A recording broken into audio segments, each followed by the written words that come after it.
Assalamualaikum warahmatullahi wabarakatuh. Perkenalkan, nama saya Megita Trisnasari dengan NIM akhir 021.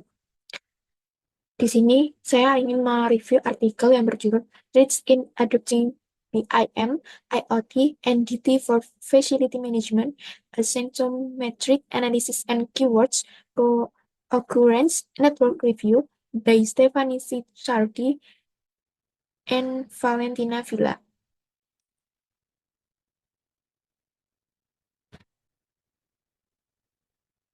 Oke, masuk ke dalam reviewnya ya.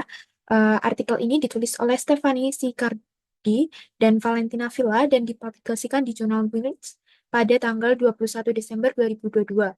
Fokus utamanya adalah untuk menganalisis tren penerapan teknologi digital seperti Building Information Modeling atau BIM, Internet of Things atau IoT, dan Digital Twins atau DT dalam sektor manajemen. Kemudian salah satu temuan utama dari artikel ini adalah pertumbuhan eksponensial dalam publikasi mengenai VIM dan implementasi teknologi digital. Penelitian ini menunjukkan bahwa jumlah publikasi telah meningkat pesat dengan laju pertumbuhan tahunan mencapai 220,11%.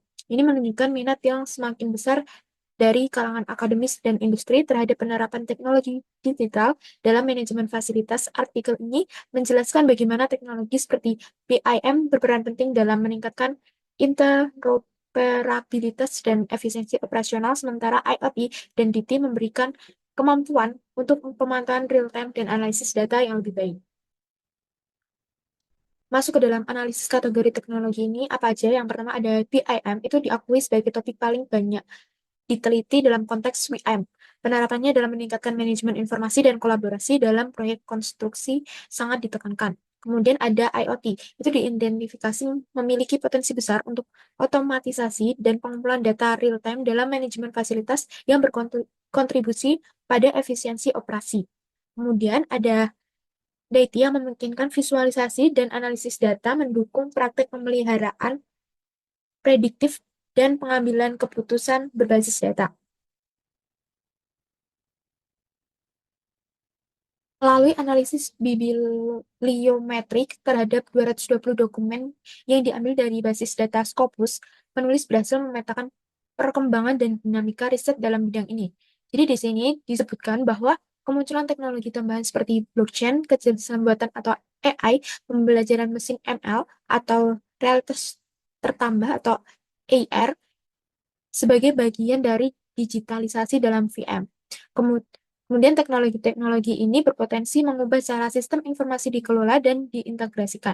Dari aspek geografisnya menunjukkan bahwa negara-negara seperti Inggris, Australia, dan Cina adalah kontributor utama dalam produksi ilmiah di bidang ini. Beberapa penulis terkemuka dari negara-negara tersebut telah menghasilkan karya yang signifikan.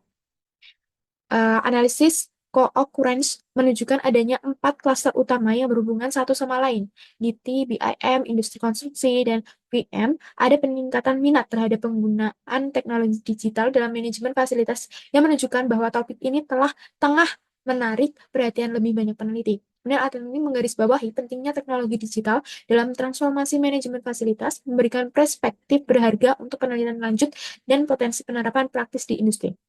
Dengan demikian, hasil penelitian ini dapat menjadi acuan bagi akademis praktisi dan stakeholder di bidang VM untuk mendorong adopsi teknologi yang lebih luas. Masuk ke dalam kesimpulan, yaitu yang terakhir, itu pentingnya teknologi digital dalam manajemen fasilitas untuk meningkatkan efisiensi dan mengurangi biaya yang terbuang. Dan dengan adanya dukungan dari teknologi digital seperti BIM, IoT, dan DT, perusahaan di sektor konstruksi dapat beralih dari praktis tradisional ke sistem yang lebih canggih dan kohesif. Kemudian, meskipun ada tantangan dalam mengadopsi teknologi ini, potensi untuk meningkatkan proses dan mengurangi biaya tidak bisa diremehkan, menunjukkan arah yang menjanjikan untuk masa depan VI. Sekian review dari saya. Bila ada salah kata dan perbuatan, saya mohon maaf. Wabillahi taufiq wal hidayah. Wassalamualaikum warahmatullahi wabarakatuh.